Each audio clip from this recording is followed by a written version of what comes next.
Dear students, welcome back. So we're looking at patent law, and this course is IP Law HOE 6019. So I've been talking a lot for the last several weeks, and I think this will be the last video lecture from my side. So let's just cover a few things here.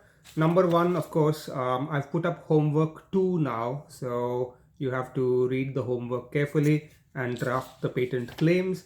I'll give you some more instructions regarding drafting of patent claims now in the course of this particular lecture here. So you have to use the notes from Patentopolis and WIPO patent drafting manual.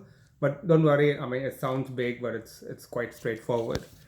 So what are we looking at over here? We continue with patents. Where can you file a patent application?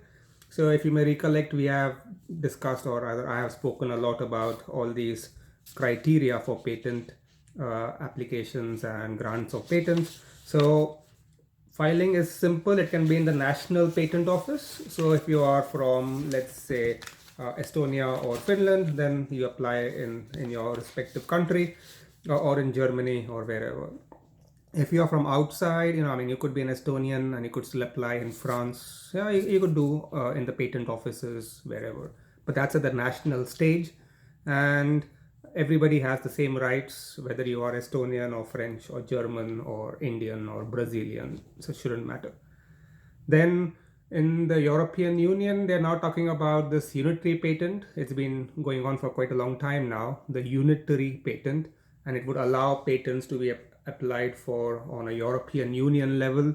The only problem now, of course, is there was a language issue because they only wanted patent applications in three languages: English, French, and German. So, of course, the Spanish were very unhappy, and then the Italians were very unhappy. So, somehow the Italians came on board. Second problem was, of course, the Spanish are still not on board.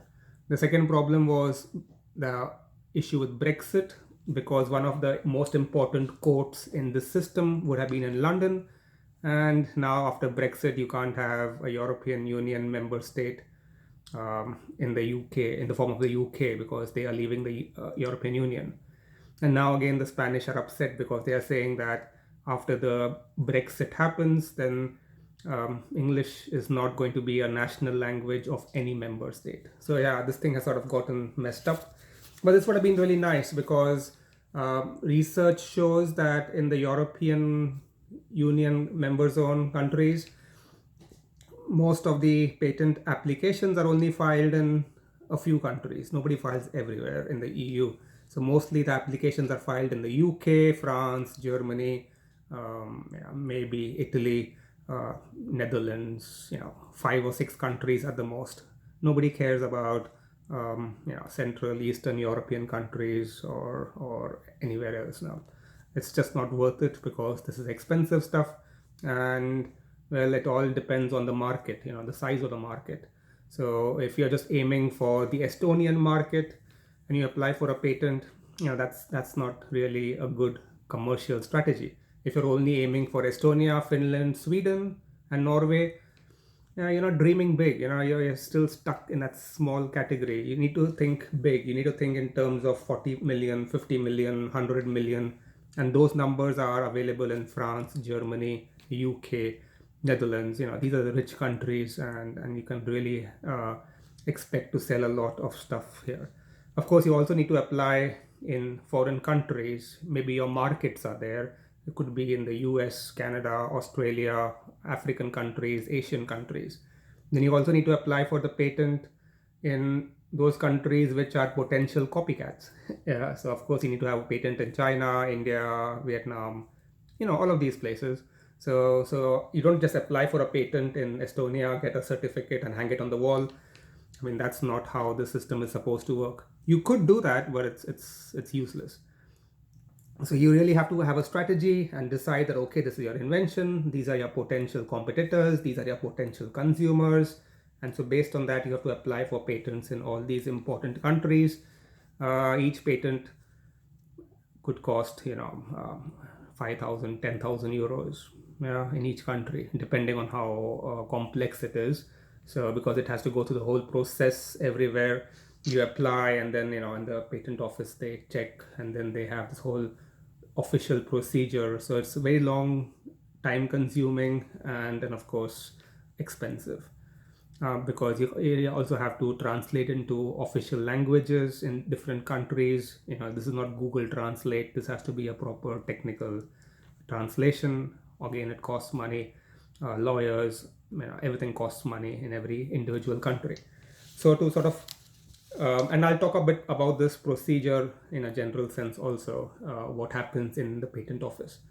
But as you can see, this is a very expensive proposition. So there's also the patent cooperation treaty, and you could apply, you could just sit in Estonia and you could apply in 120 countries, just by sitting in Estonia. And half the process gets sorted out here itself. And then of course, the search report goes to the Geneva office. So it's all explained over here in the notes, and it basically helps to cut down the process that it takes to examine something. And also there is a lot of duplication. The law in USA and the law in India and the law in Estonia and the law in South Africa is the same. Then what that would mean is, if it's acceptable to the US patent office, the decision should also be acceptable to the Indian patent office or the South African patent office or the Australian patent office, right? I mean, if the law is the same, the procedure is the same, then how can it be that the US patent office comes up with a different decision and other countries' patent offices come up with different decisions, unless there's something fundamentally wrong somewhere? So, or it's very controversial, for example, biotechnology or things like that, cutting edge new stuff nobody understands, different interpretations of the law, those sort of things.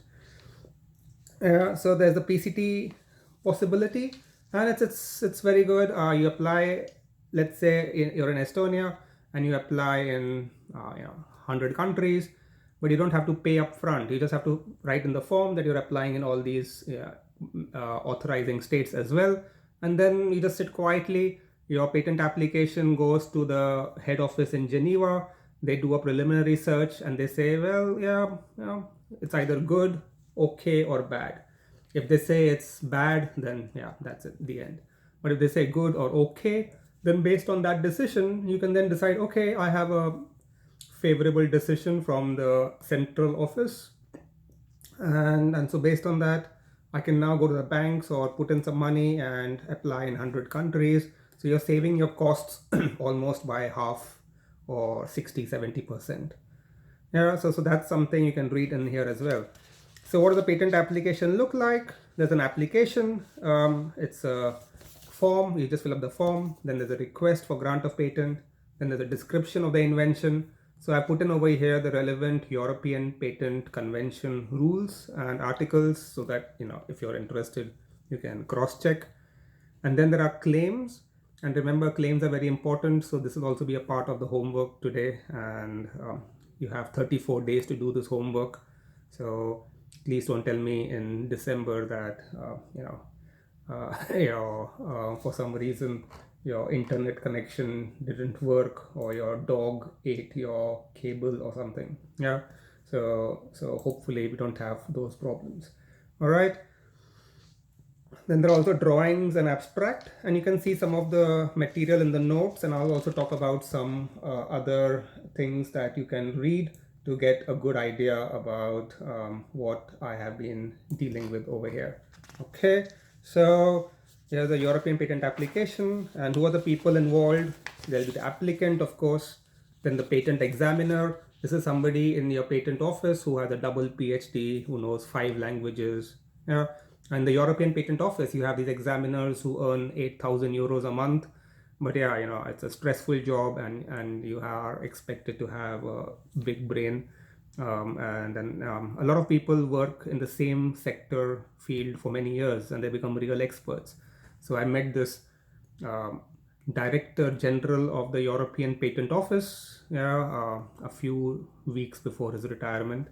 And so I was talking with him, and he said that he spent almost 35 years in the patent office just looking at pipes. And that's it. He was a specialist in pipes. I'm like, what the hell is a pipe and a tap and everything? What's the speciality about that? Well, he said, these are not your stupid, taps like you have in the bathroom or something. but these are the taps that you have in the oil lines, yeah, gas pipelines, oil pipelines. And so these are high-tech taps because you can turn off the supply to the full city or the half the country or something. So these are sort of things that he specialized in, and that's the only work he did for 35 years. So you can see the level of expertise that exists in such offices. And then there are the patent representatives, patent attorneys. You have to do an exam. I've done one, and then you can apply, and then you can be a professional patent attorney, and you can handle matters for your clients.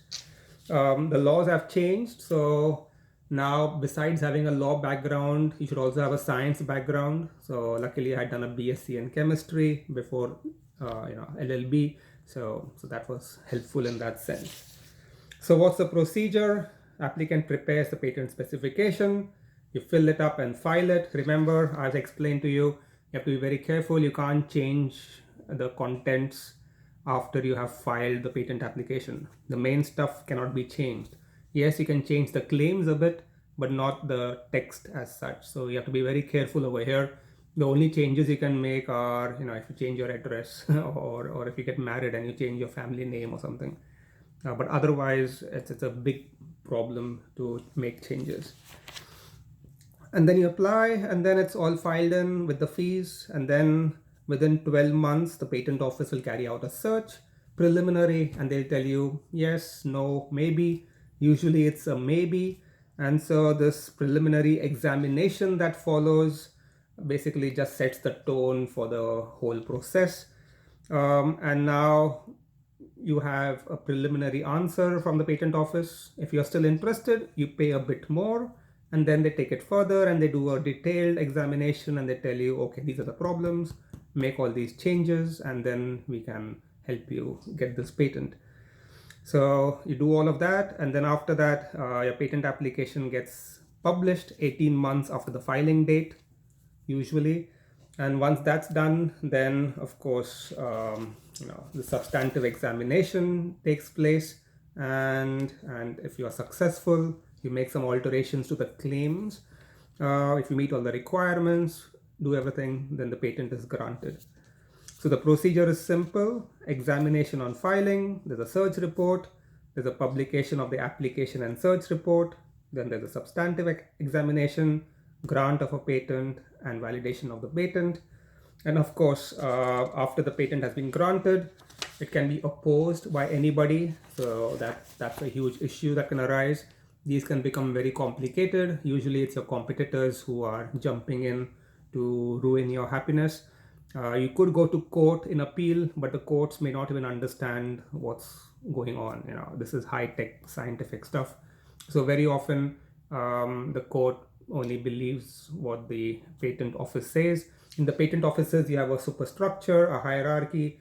So you have an examination, you have an appellate side, you can do everything in-house within the patent office.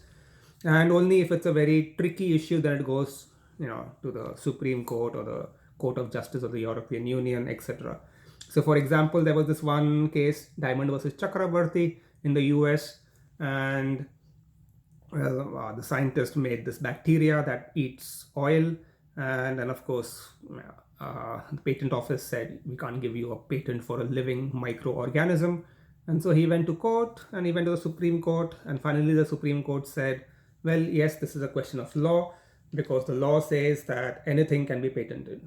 So if it's not naturally occurring or God made, then it is man-made, and if it is man-made, then it can be patented. So you see, something like this is a very fundamental issue, which would then go to the Supreme Court. But otherwise, usually everything happens in the patent office itself. And then the patent system is designed so that you don't have to put all your money up front. You apply, you pay a little money, then you do the searches, everything. Halfway through, you feel confident, you put a little more money, and then it gets across. And now the patent is for 20 years from date of application. So even if it has taken 2 to 3 years to undergo the process, you still have 17 years left. And then you can apply for renewal every year, every 5 years, every 10 years, or upfront for the full 20-year period. So it's very modular in a sense. And the idea is that you don't have to spend money if you don't want to spend money, because a lot of these patent applications, and patents are usually not commercially very successful. So the system is designed to help inventors and patent applicants as much as possible. So what are the rights of a patentee? Well, you have the exclusive right to prevent others from copying your invention, yeah, or from using the process, or making the product, or offering for sale, selling, importing, exporting. You can stop people from doing all of that if they don't have your permission. So basically, you can prevent others from commercially exploiting your patented invention. So if they want to let's say you have a patent for something like this. It's a phone, and now somebody wants to make a phone with a camera inside. Yeah. So, well, if you have a patent for the phone, then they need to give you a license, get a license from you, and get permission from you to have the same setup, but just an extra feature like a camera inside. Yeah. Of course, this is very simplistic, but this is just an example of how this licensing process works. And so if somebody makes a copy of this and just puts a camera inside, then of course you can sue them and say, hey, you're copying my invention and I have a patent for this, so you can't do that. And of course, will you be successful? Well, depends. So rights conferred by a patent, I just explained them to you. And so you have all these rights. Now, sometimes, like in the case of coronavirus, you're going to have a vaccine coming out. And because this is a big health issue, millions of people are in trouble. So many people have died. And so because this is a national health emergency, the law allows in some situations where you can have a compulsory license. And let's say, I have a phone and somebody wants to make a phone with a camera and I say no. What will the court say? Court will say, yeah, well, Pawan's grumpy, Pawan's the original patent holder. What can you do? Yeah. If Pawan says no, then that means no, because you don't need a phone with a camera. It's not life or death. Just commercially negotiate with Pawan, make him happy, give him some extra money, and then you can do whatever you want to do. But what if it's a drug and, I own the patent for the drug or a vaccine and I say 10,000 euros for each capsule of the vaccine. Take it or die. So of course, in this case, the court or the countries, the governments can say, hey, we can't afford 10,000 euros per person per vaccine. This is too much. This is not reasonable, and you have to reduce this price, make it 10 euros per capsule. Now, this is very controversial. This is socialism, but only in very special circumstances like life or death, public emergencies, medical problems of a global scale, not an epidemic, but a pandemic. In those situations, you can have compulsory licenses for essential drugs. So this is the TRIPS agreement and the Doha Declaration. They have some of these provisions. So what are the infringement proceedings? Well, basically, if you're not happy and somebody is misusing your product, your invention, then you can file a suit for infringement. And then of course it could be for direct use. Somebody is directly using your invention, so you're suing them, or somebody is indirectly using it, like supplying, offering for sale, giving the equipment that can be used to make something. So these are controversial areas, but these can be the grounds for infringement of a patent. And what are the defenses available? Well, if the act falls outside the patent claims, or the act is non-infringing, or the acts are done privately and for non-commercial purposes, or acts are done for experimental purposes. So now sometimes you see problems can arise. So let's draw something here. Okay, so okay, here this is here, and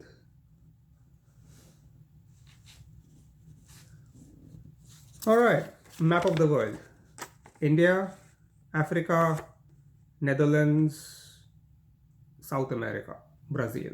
All right, yeah, Australia over here. So what happened was there was a drug made by this European company, and it was for treatment of HIV and AIDS, human immunodeficiency virus. It affects you, and then after that, your immune system goes down, and then you become infected with AIDS. AIDS is acquired immunodeficiency syndrome. So HIV does not kill you, but AIDS kills you, because now a small cough becomes tuberculosis. A small cold becomes pneumonia, because your immune system is completely out. So this company based in Netherlands, in Europe, had patents for this drug. They applied for the patent in India. The Indian government said, no, this is medical emergency. We can't give a license for a patent for something like this, because it's not very good as a patent. It's not a perfect invention. You have copied some features, you have done blah blah blah. Okay, so the Indian government said no.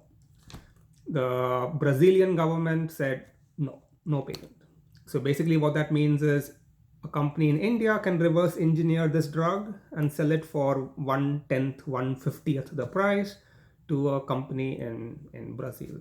Yeah, because India and Brazil do not agree with the granting of a patent. So yeah, what can you do? And so because of this, India has this big generics drugs industry. You can copy, reverse engineer and do things. Not for everything, only for drugs, because they say drugs are important. So fine, this Brazilian company said, okay, we want to import, 10,000 tons of this medicine from India.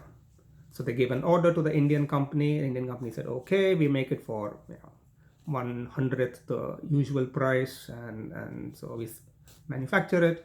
They put it all in a ship, and they said, okay, so we send the ship across to Brazil. So the idea was the ship will go from here across South Africa and into Brazil. That's the Indian Ocean, that's the South Atlantic. So that was the whole idea. Well, of course, that's not how things work in reality, because in reality, the ship went via the Suez Canal, Mediterranean to Netherlands, Rotterdam, and then from there it was supposed to go to South America. So you see, this is crazy, right? Why the hell would they do this crazy thing? Why would they go from India, Suez Canal, Mediterranean, Gibraltar, Atlantic, North Atlantic to Rotterdam? Because that's how shipping companies work. It's a transit thing. That was their business. So when this ship reached Rotterdam, of course, the customs were waiting, police were waiting, and they seized the ship, and they said, haha, you are infringing the patent of our patent holder, this company based in Netherlands and France, Germany, everywhere, and they have a patent, and they have filed a complaint, and so we are going to stop this shipment. And the Indian government said, hey, first of all, this did not reach Netherlands proper. This was in the port. Just like in an airport, you have a transit area. So if I'm in a transit area, very often I don't need a visa. Let's say I'm going from Tallinn, or let's say I'm going from Moscow to New York via Finland. All right. So I take the plane from Moscow, I go to Helsinki airport, and then I'm a transit passenger from Helsinki airport. I'm going to New York. Now, do I need a Finnish visa? I don't know, maybe not, right? Because I'm not going out of the airport. I'm in the transit zone. Maybe at all I need a transit visa, but I don't need a Finnish visa. I don't need a Schengen visa. I don't plan to go out to Finland or go to Tallinn or somewhere. I'm just transiting. So that's what the Indian and the Brazilian government said. This is goods in transit. So this is not infringement, because this product has not reached or come into territory of Netherlands. This was just a transit zone in a harbor. So you can see how all of these sort of problems can arise. Of course, you can have other issues also that arise. Now, I don't know how many of you remember a pager. Well, you see, a pager was a device like this, and it had something like, this is a pager. And what did a pager do? Well, if I wanted to call somebody and tell them that I am coming, before mobile phones were invented. So what I would do is I would call an operator and I would tell the operator, this is the phone, this is the pager number of my friend John. So please send a message to him, and the message is, John, your wife does not love you. We are going to Las Vegas. Sorry, bye. Yeah, and you give the phone, the pager number of John. So the telephone operator, she will confirm the message, and then she will send this pager to John. Yeah, and this is the era of landlines, right? You don't have a mobile phone. So then John looks at his pager, he sees the message, I have to pay for every word. And then of course John gets upset and then goes to the landline and tries to call me on my landline. And this is a pager. Motorola had a patent for it. And then as you can understand, this is how SMS technology works. Yeah, but Motorola had a wide claims. So this covered SMS technology.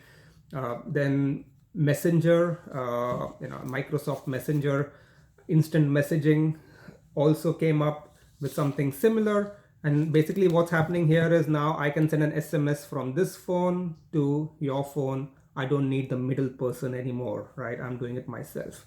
And with an MSN Messenger, when that came out, early 90s, late mid 90s, then I could go on a computer to computer, and I don't need that middle person. I don't need a pager or anything at all. But because Motorola had strong patents and open sort of patents, then they were able to still get royalties because they said this is an infringement. Our application, which was granted for a patent, is not just for pagers, but it's for all sorts of communication devices. So these are all sort of remedies that are here, and you have to be careful about them. Okay, so more or less done. What can you do with the patents? Well, I've explained all these ideas and everything. So now let's see what else is there. If you will look in the patent notes, yeah, the simple beginnings: patent for wire fence, patent for improvement in wire fences. So you have a simple patent application. Let's say it was for, you are in the US, you are a cowboy, you have beaten up all the Red Indians and now they have gone away, and now you have a big ranch, Yellowstone, like in Netflix, and it's like 2,000 square hectares. How the hell will you make a wall around it? That's crazy, right? So then somebody came up with a patent for an invention for this thing. You put 2 wooden sticks or more, and then you have this metal wire, and you have these sharp things over here, and that's it. A cow is stupid. Cow has no brains. You just put this around it, and the cow will not jump over it or something. The cow will come near the fence, it'll touch it, it'll go ow, yeah, because it hurts, and of course the cow will not do anything.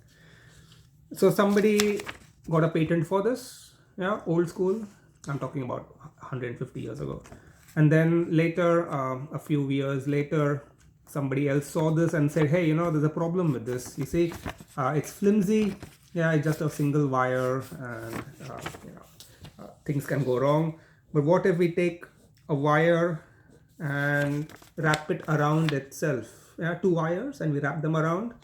Yeah, and then you have the same technology here. You have 2 wooden posts, you have these 2 wires, but now they are intertwined, and in the gap over here, you can put these sharp implements here, and if you look at them cross section, they look like this. So they're like this, and this is a hole, and then so now it goes through the wire. The wire goes through this, and then of course these are those spikes on the side, cross section, and this is how it would look from outside. And then now what's the issue here? Number one, it's 2 wires rolled around each other, so that makes it more stronger, and these things don't just freely go wherever the wind takes them, but rather they are in the place. So that's how you can have simple patents. And so again, something to be careful about. So look at toy ball, case study 1. and then case study 4, double pipe. I mean, of course, you can read all of them, but I'll just focus on toy ball and the double pipe. So if you look at the toy ball, what's interesting about it? Now, these are special case studies made by the European Patent Office, and they help to understand the patent process. So if you read these, it'll be very interesting to see how this goes. So for example, let's see here. Yeah. Okay.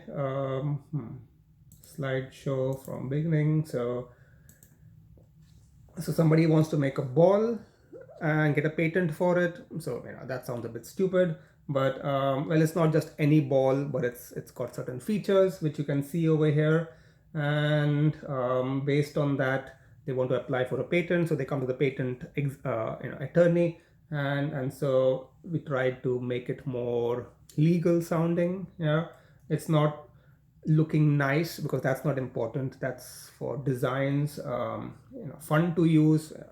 You don't get a patent for that. Patent is for it's a solution to a technical problem. So looking nice or being funny is not a technical problem, but easy to catch is a technical problem. And so there's a technical function to this, and so of course you can get a patent for it. So there's a patent claim. They want to try different ideas, but if it's too narrow, then you are stuck because you want a ball which is just like this, or you want a mobile phone that's just like this, and you don't claim anything else. Then of course tomorrow somebody can add a camera to it, somebody can add an SMS feature to it, somebody can add other things to it. But if it's too wide, then of course it could cover everything under the sun. You could add wheels to it and make it a car, or add wings to it and make it a flying drone. Of course you can't do too much, so you have to find the right mix for this. So you can see that over here, and so for example they say don't call it a ball, call it an amusement device. So then it's not just a ball, but it could cover different things. And so they do a prior art search and they find something similar in the United States Patent Office. Similar, not exact. Remember, requirement for patentability should be new, novel. So of course this is interesting to see here. Everything in the world can be checked.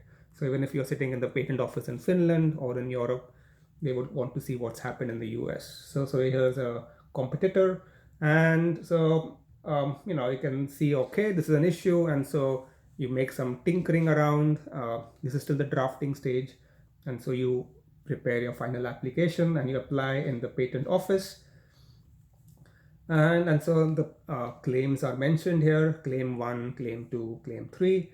And then the patent office examiner looks up and finds something from Germany.